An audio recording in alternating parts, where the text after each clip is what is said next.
So I was born in the car.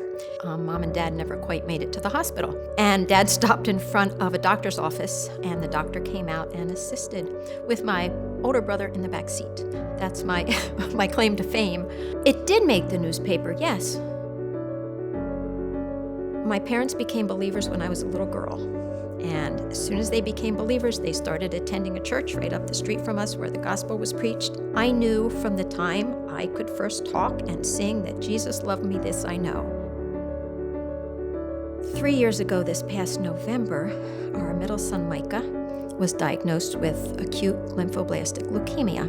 I have prayed many years that God would work in the hearts of our children. God chose that, and so it was good. And to see the difference in Micah's life, it's just amazing. It's a miracle of God. It must have been God that brought me here to Quarryville. I love my job. I still do after 15 years.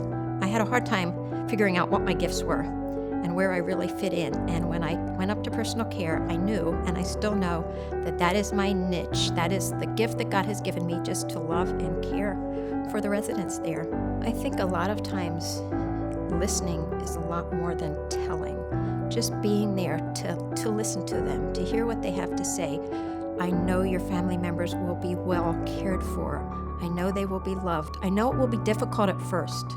It's a big change. It's always a big change.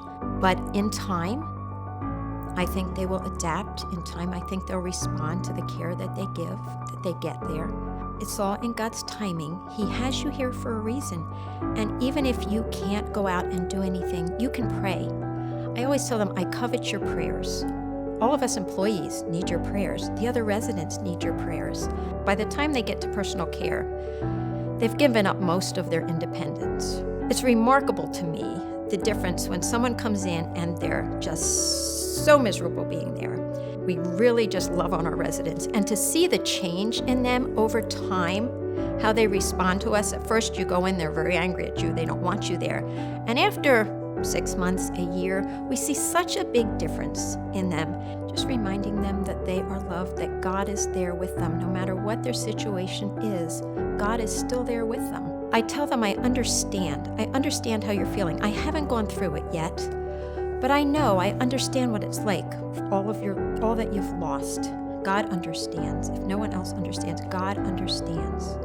I know it's hard sometimes to remember your blessings when you're in a situation like this, but they are blessed. We all are blessed.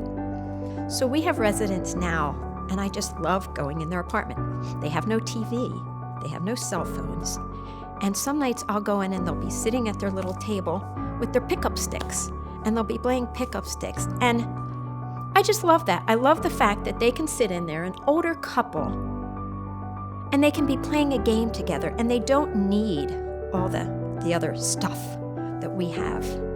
And that's how they spend their evenings, just quiet time, peaceful time together.